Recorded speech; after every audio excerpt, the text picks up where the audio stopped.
Hello friends, இப்போ நம்ம அடை தோசை செய்ய போகிறோம். அதுக்கு தேவையானதை என்னென்னு சொல்கிறேன் பாருங்கள். 1 கிளாஸ் அரிசி, புழுங்கரிசி, இட்லி அரிசி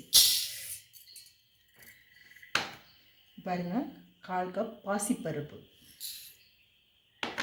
அதே அளவு துவரம்பருப்பு,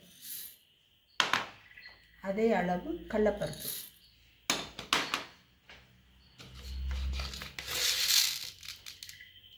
ஒரு ஸ்பூன் உளுந்து,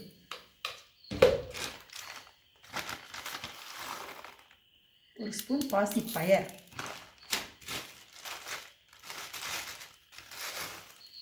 ஒரு ஸ்பூன் சுண்டைக்கடலை,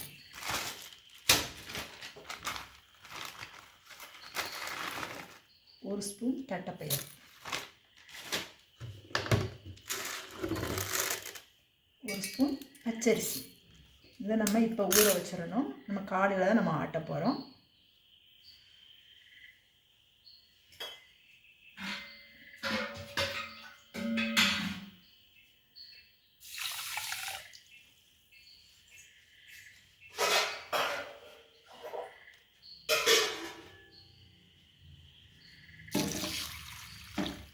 இப்போ ராத்திரி ஃபுல்லாக ஊறிக்கிட்டு இருக்கட்டும். காலையில் எடுத்து பார்க்கலாம்.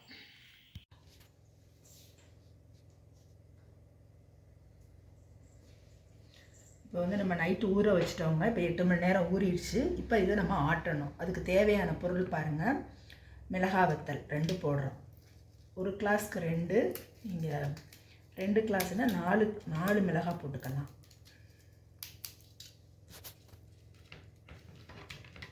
பெருங்காயம் 1 துண்டு, கருவேப்பிலை, கொஞ்சம் சீரகம். இதை போட்டு ஆட்டிக்கிற நைஸாக நம்ம இட்லிக்கு ஆட்டுற மாதிரி இதை ஆட்டிக்கிற போகிறோம். இந்த கடலைப்பருப்பை பருப்பு வகையில் நம்ம பருபருன்னு ஆட்டி எடுத்துக்கிற போகிறோம். வாங்க இப்போ ஆட்டி எடுத்துக்கிறோம். இது தேவையான பொருள் பாருங்கள். தேங்காய், பெரிய வெங்காயம் 1 வச்சுருக்கிறேன். வல்லாரைக்கீரை ரொம்ப நல்லதுங்க. நம்ம முருங்கைக்கீரையும் போடலாம். அதுக்கு நான் வல்லாரைக்கீரை போட போகிறேன். இப்போ நம்ம இதை ஆட்டி எடுத்துகிட்டு வந்துடலாம்.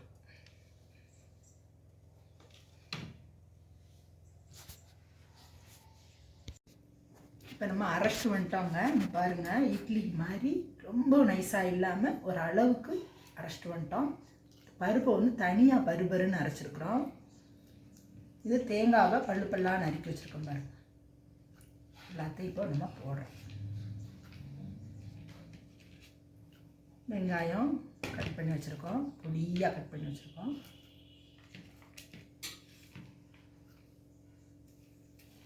வல்லாரைக்கீரை பொடியாக நறுக்கி வச்சுருக்கோம்.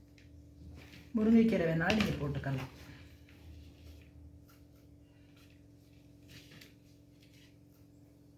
உப்பு, தேவையான அளவு உப்பு.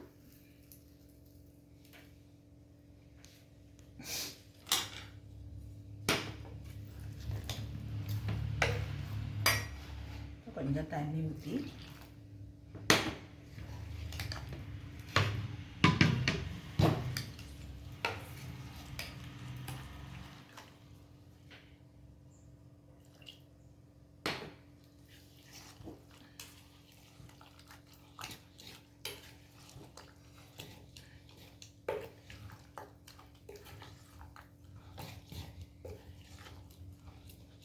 அடை ரொம்ப நல்லதுங்க. நம்ம இதில் எல்லா பருப்பும் போட்டிருக்கிறோம், வெங்காயம் போட்டிருக்கோம். அதனால் ரொம்ப சத்துன்னு சொல்லி டாக்டர் சொல்கிறாங்க.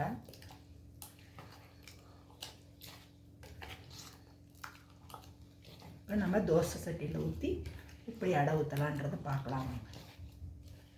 இப்போ ரெடி ஆகிடுச்சு. நம்ம கலந்து வச்சதெல்லாம் இந்த பக்குவத்துக்கு எடுத்துக்கிறோம். ரொம்பவும் கெட்டியாக இல்லாமல் தண்ணியாக இல்லாமல்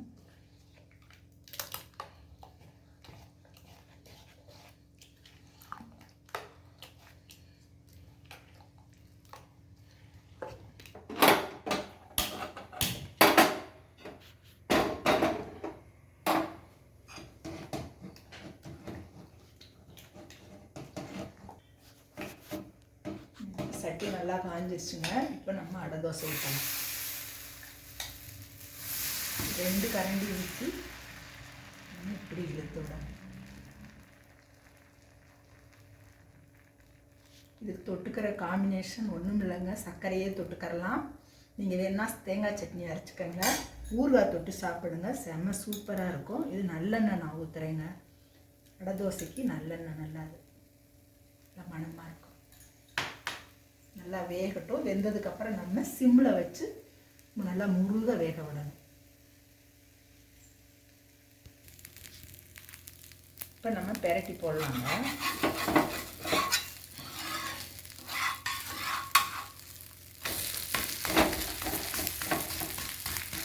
இப்போ நம்ம கொஞ்சம் சிம்மில் வச்சு மீடியத்தில் வச்சு நல்லா வேகணும்.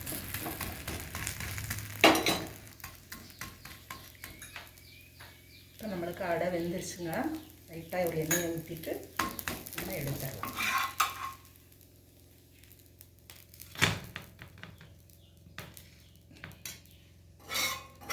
அவ்வளோதான். இது சாப்பிட்றதுக்கு நம்ம சர்க்கரை வச்சுக்கலாம். தேங்காய் துவையல் ஊறுகாய் சாப்பிட்டு பாருங்கள், செம சூப்பராக இருக்குங்க.